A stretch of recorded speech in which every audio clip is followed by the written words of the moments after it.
Sila ang dahilan bakit kami ngayon ay matatag at nagpapatuloy.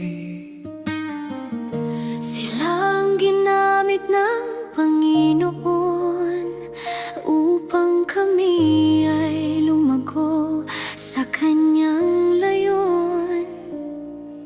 Salamat, Pastor, sa inyong pagtitiis, sa pag-ibig niyong walang kapalit.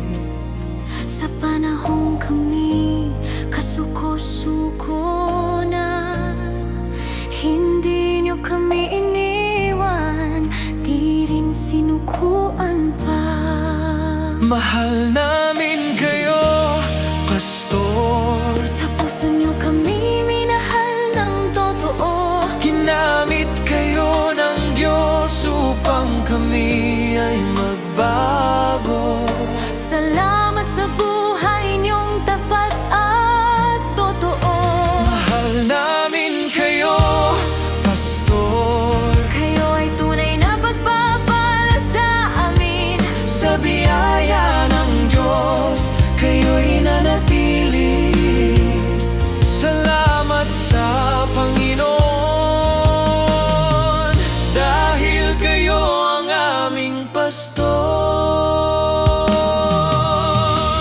Kahit kami matigas, pasaway at mahina, kayo'y nanalangin, di kailanman sumuko pa.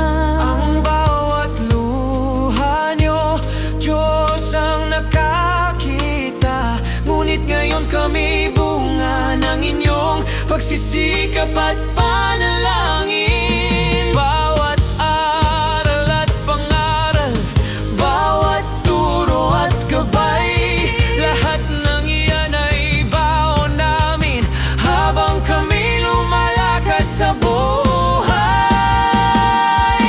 Mahal namin kayo, Pastor. Salamat sa inyong buhay na inalay kay Kristo. Kayo'y aming inspirasyon at handog ng Diyos sa aming kongregasyon. Mahal namin kayo, Pastor, kayo'y biyaya sa aming lahat. Salamat sa Diyos na nagpadala sa